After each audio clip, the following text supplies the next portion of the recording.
अम्मी को पसंद करते हैं आप?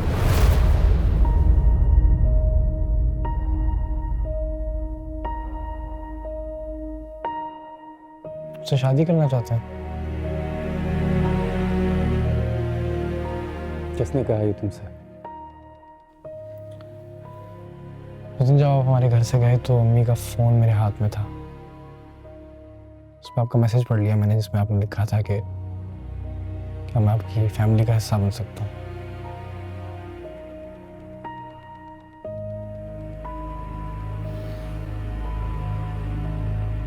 चलो, अब अगर बात खुल ही गई है तो हाँ, मैं शादी करना चाहता हूँ उनसे।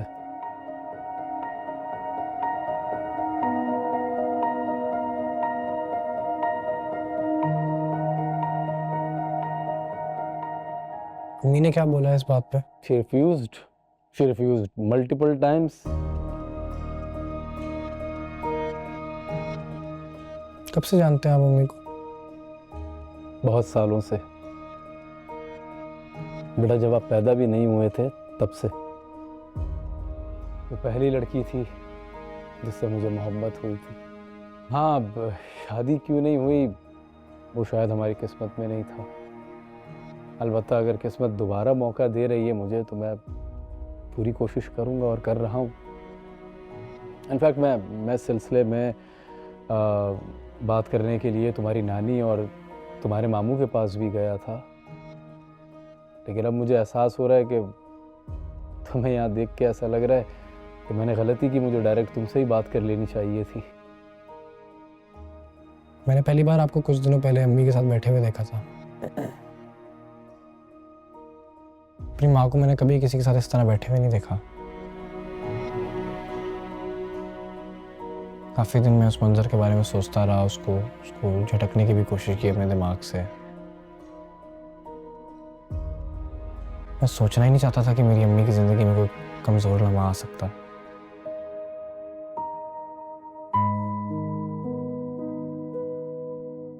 पर मैं क्यूरियस था आपके बारे में। मैंने सुमेरा आंटी से बात की अम्मी के रिश्ते के बारे में। मैंने सोचा आप उनके हस्बैंड के दोस्त हैं, कुछ ऐसा होगा, मुझे जिक्र कर देंगी, पर वो भी हेजिटेंट थी, व्हिच इज अंडरस्टैंडेबल। अगर आज आप नानी और मामू से बात कर आए हैं तो मेरी पूरी कोशिश होगी कि अम्मी हाँ कहें।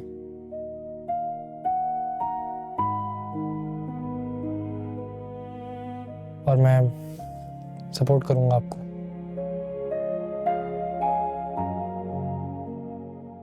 लेकिन पूछताछ भी करूंगा पहले आपके बारे में। हाँ हाँ, पूछताछ तो बहुत ज़रूरी है बेटा, करनी चाहिए। अब इनफैक्ट मैं तुम्हें अपना एड्रेस दे दूंगा ऑफिस का, वहाँ जाओ। और यहाँ मेरे नेबर में भी जाके मेरी इन्वेस्टिगेशन, बहुत ज़रूरी है, इन्वेस्टिगेशन ज़रूरी है, होनी चाहिए। बहुत मुश्किल है ये जो मैं करना चाह रहा हूँ या नहीं करना चाह रहा, पता नहीं। मैं समझ सकता हूँ बेटा, बिल्कुल समझ सकता हूँ। और मेरा यकीन करो कि मैं बिल्कुल भी आप लोगों को परेशान नहीं करूँगा। ये जो कुछ भी होगा आप सब लोगों की रजामंदी से होगा, कोई नाराज़ नहीं होगा इसमें, ये मेरा वादा है आपसे।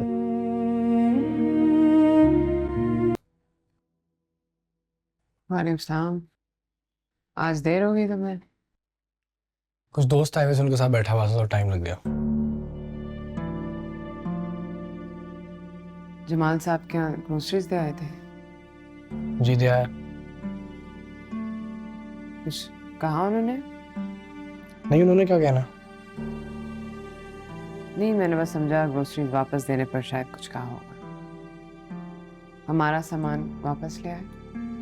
उनके मुलाजिम ने इस्तेमाल कर लिया तो मैं मांगना ठीक नहीं लगता। और वैसे ही आपने बताया था कि 10,000 से कम का है। हाँ ठीक है, सही किया जो कुछ वापस नहीं लिया। उनका एड्रेस वैसे कैसे पता चला तुम्हें?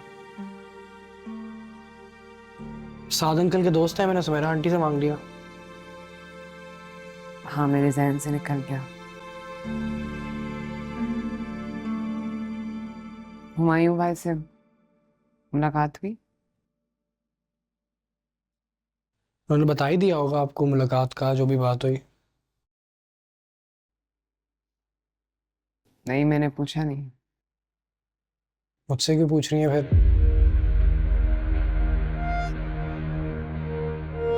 ठीक है, अगर नहीं बताना तो ना बताओ। जी नहीं बताना। मुझसे बातें छुपाओगे आप? आप भी तो मुझसे बातें छुपा रही हैं। मैंने सोचा कोई नया ट्रेंड है, मैं भी ट्राई करूं। क्या?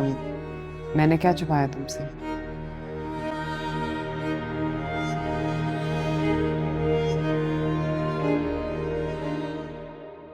आपने बताया हुमायूं अंकल को तो मैं घर पे हूँगा अकेले, मुझसे आके मिलने, और मुझे कोई हेड्स अप नहीं दिया, मुझे नहीं बताया आपने कि वो आ रहे हैं।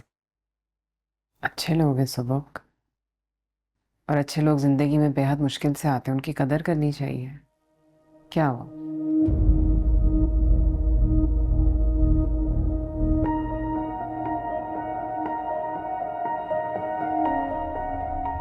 जमाल अंकल भी बहुत अच्छा आदमी है। उन्होंने तुमसे कुछ कहा?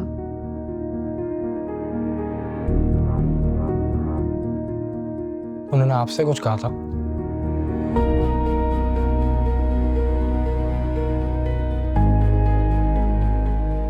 मुझे यकीन नहीं आ रहा कि वो इस तरह मेरे बेटे से कोई बेहुदा बात करेंगे। अम्मी, उन्होंने कोई बेहुदा बात नहीं की मुझसे, ऐसी कोई उन्होंने गलत बात नहीं की।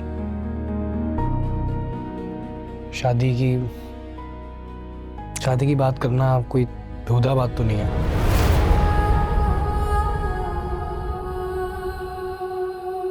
क्या? अगर तुम तंज कर रहे हो तो तुम्हें अंदाजा नहीं है कि तुम्हारे तंज मुझे किस तरह काट रही है। अम्मी, मैं क्यों इस बारे में मैं क्यों तंज करूंगा आपको, मैं क्यों मजाक करूंगा इस बारे में? मैं उस शख्स की दोबारा शक्ल नहीं देखूंगी।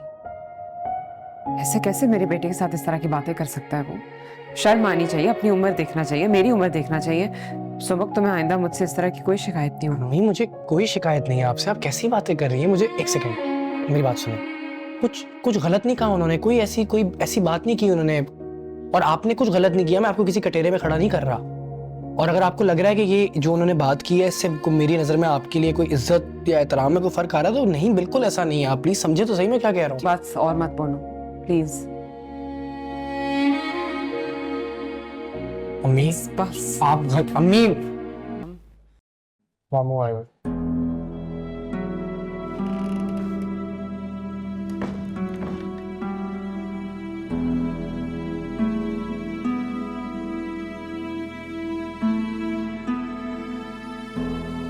अम्मी, सब ठीक है ना? मामू आए हैं, अंदर बैठे हुए हैं।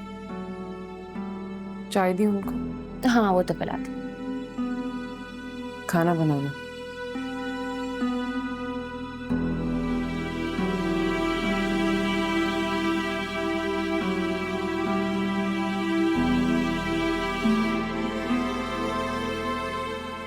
अस्सलामुअलैकुम। वालेकुम सलाम जे बाबा जी। आज काफी देर कर दी आपने, या रोज इतनी देर से आती हैं आप? नहीं, रोज इतनी देर नहीं होती, आज कुछ काम थे। हाँ, वैसे तुमने तो मुझे हैरान कर दिया इस वक्त आकर। मैंने वाकई हैरान कर दिया आपको। सच सुनना है तो नहीं, लेकिन चूंकि हम अभी बैठकर रिवायती बातें करने जा रहे हैं तो मैंने सोचा मैं भी कोई रिवायती बात कर लूं। आपको पता ही है कि मैं क्यों आया हूं यहाँ पर। हाँ उस्मान, मुझे पता है तुम क्यों आए हो, लेकिन मैं तुम्हें ये बता दूं कि देखो, पहले भी मैंने अपनी जिंदगी के फैसले दूसरों के हाथों में डालकर क्या हासिल किया। जिंदगी डुबो दी ना मैंने। उस वक्त अब्बा से सवाल जवाब नहीं कर पाई, इनकार नहीं कर पाई, लेकिन आज मैं इनकार करने का हक रखती हूँ और इस्तेमाल करूंगी। ना मैं तुम्हारी सुनूंगी और ना उनकी।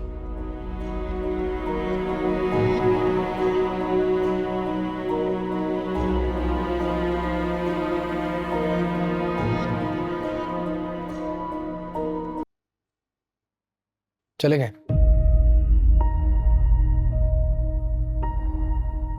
अच्छा, मुझे तुमसे एक बात करनी।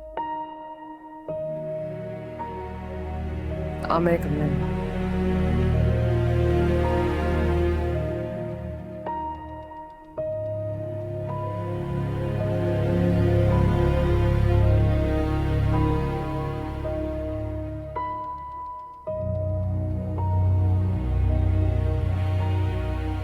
दरवाजा बंद करो, इधर सामने बैठो।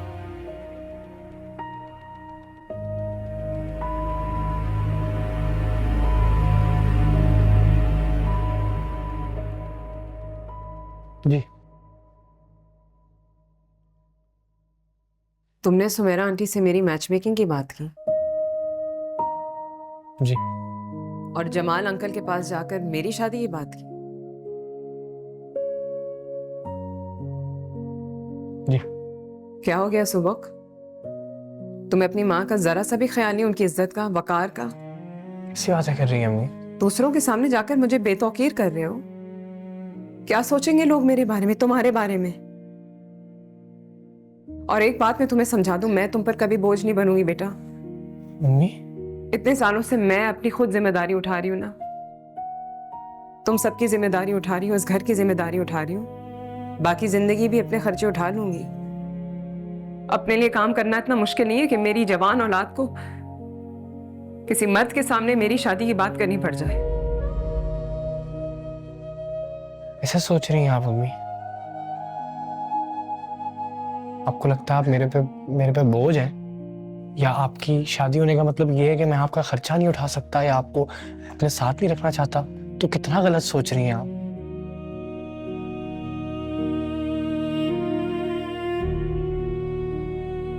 और अम्मी मुझे नहीं लगता कि जमाल अंकल से सुमेरा आंटी से आपके रिश्ते की बात करने में आपकी कोई डिसरिस्पेक्ट है।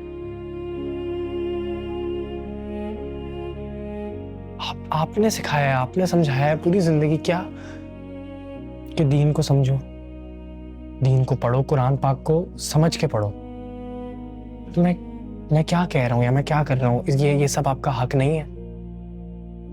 क्या दीन हमारी जिंदगी आसान नहीं करता? बिल्कुल करता है। दीन मुझे आपको जिंदगी के हर स्टेज पे इंतखाब का हक देता है, मौका देता है। और हमारे आसपास जो लोग हैं उन पे भी फर्ज है कि वो एक सिंगल औरत को फैसिलिटेट करें, उसके इंतखाब को सपोर्ट करें। नहीं हूं मैं सिंगल औरत, मैं अकेली नहीं हूं, तुम लोग हो ना मेरी जिंदगी में। हम हैं आपके साथ अम्मी, हमेशा हैं, लेकिन अगर जिंदगी एक नया रिश्ता लाके रख रही है आपके सामने तो क्या बुराई है? हम क्यों नहीं जुड़ रही उससे? और ये मैं थोड़ी कर रहा हूँ या आप थोड़ी कर रही हैं, ये तो ऊपर वाले के काम है। जमाल अंकल का इस तरह इतने सालों बाद आपके सामने आना और इस तरह के वो आपसे शादी करना चाहते हैं, आप भी किसी के निकाह में नहीं है, इद्दत में है, वो थोड़े दिनों में खत्म हो जाएगी। फिर तुम्हें मेरी उम्र का एहसास है? जवान बहनें हैं तुम्हारी, अभी एक बहन की शादी कराई है, सास हूं मैं। क्या उम्र है अम्मी आपकी, क्या उम्र है? और आप मुझे ये रीजंस देंगी अब भी? उम्र का, सोसाइटी क्या कहेगी, बहनों का रिश्ता, अम्मी इन रीजंस के साथ आप ये आर्ग्यूमेंट नहीं जीतेंगी मुझसे।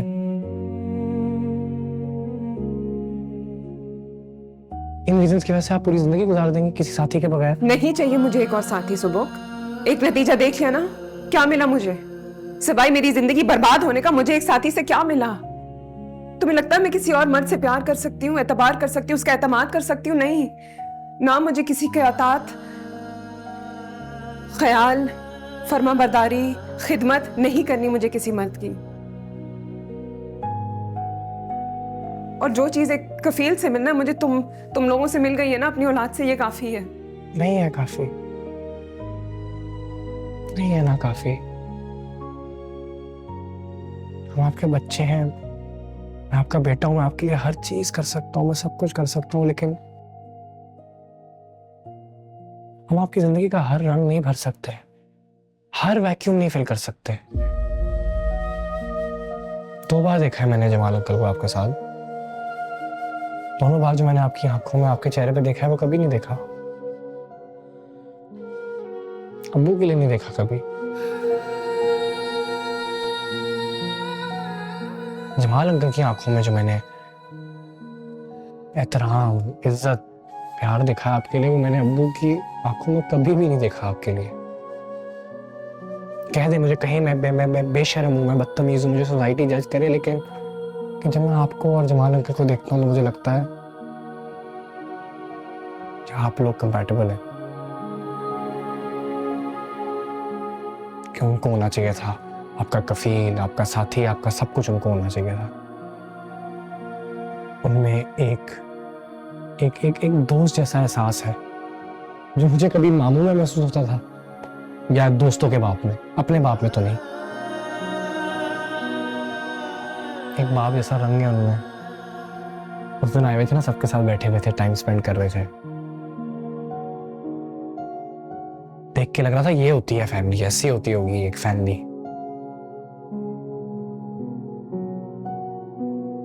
क्योंकि हमने तो सालों अब्बू के साथ कभी बैठ के दो बातें नहीं की, कभी कुछ शेयर नहीं किया, कभी साथ खाना नहीं खाया।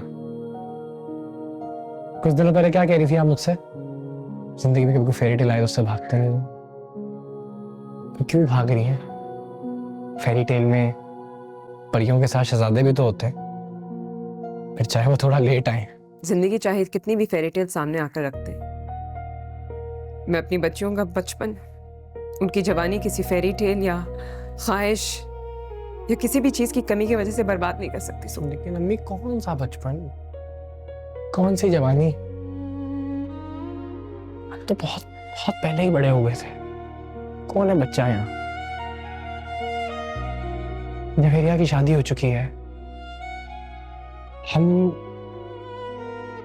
पर हम इसलिए आपके साथ नहीं जाएंगे जमाल अंकल के घर।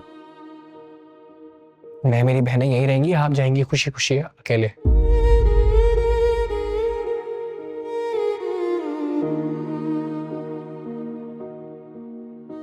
तुम अपनी माँ को यहाँ से इस घर से निकालना चाहते हो?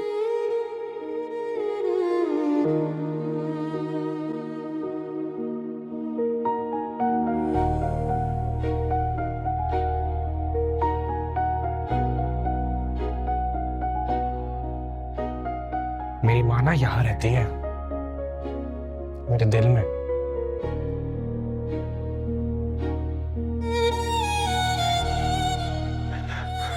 यहाँ से कौन निकालेगा आपको?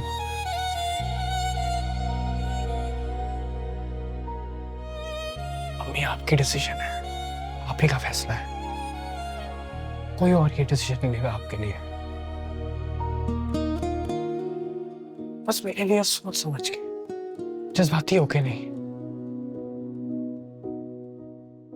मैं नहीं चाहता आप पिछली बार की तरह अपने आप को डुबाएं।